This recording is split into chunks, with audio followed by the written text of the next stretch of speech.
Hello everybody, Tommyruin here, and one thing I never got to do back in the day was raid original Molten Core. I joined the game in Burning Crusade and I was quite the noob and only started raiding properly in Mists of Pandaria.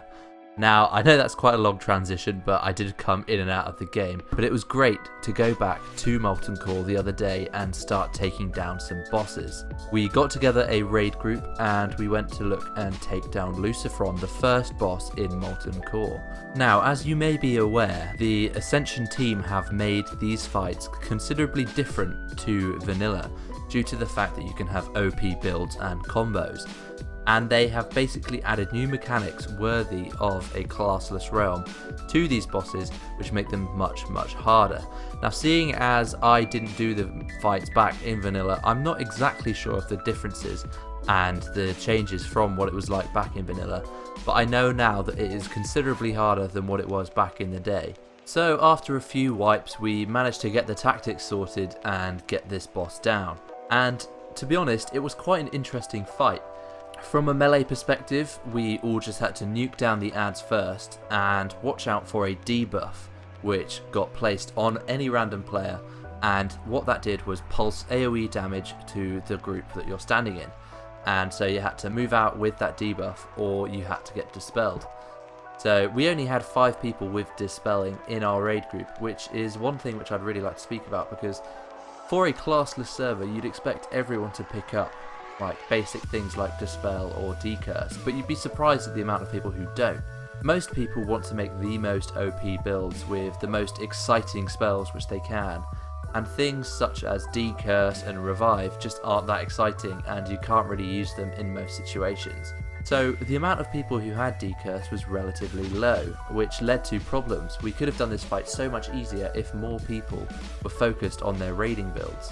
But this also helps balance the fight, because if people just went for all these boring abilities, then they wouldn't be as good in the PvP aspects or the pure damage aspects. So you've got to kind of take a mixed group of players, just like if you're doing a boss in retail.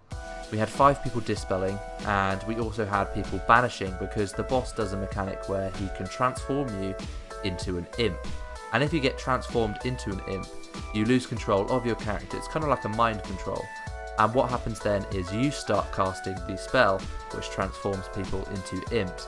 So people in your raid group have to take a banish to get rid of the demon for the duration of the fight. And you have to keep those banished so you don't get many more imps spawning.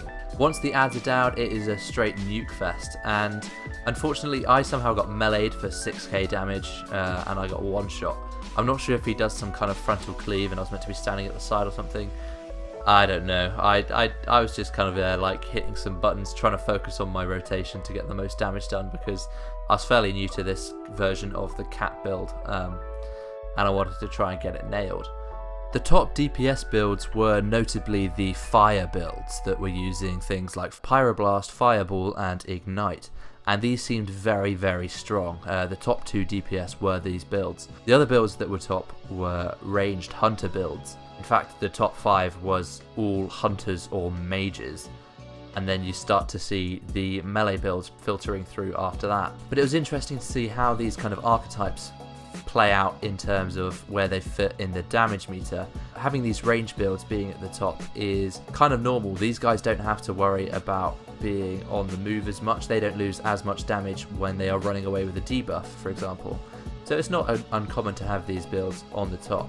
It did seem a bit silly that fire mages were the top damage in a raid where most of the monsters are made of fire, but there you go, that's just how things work out.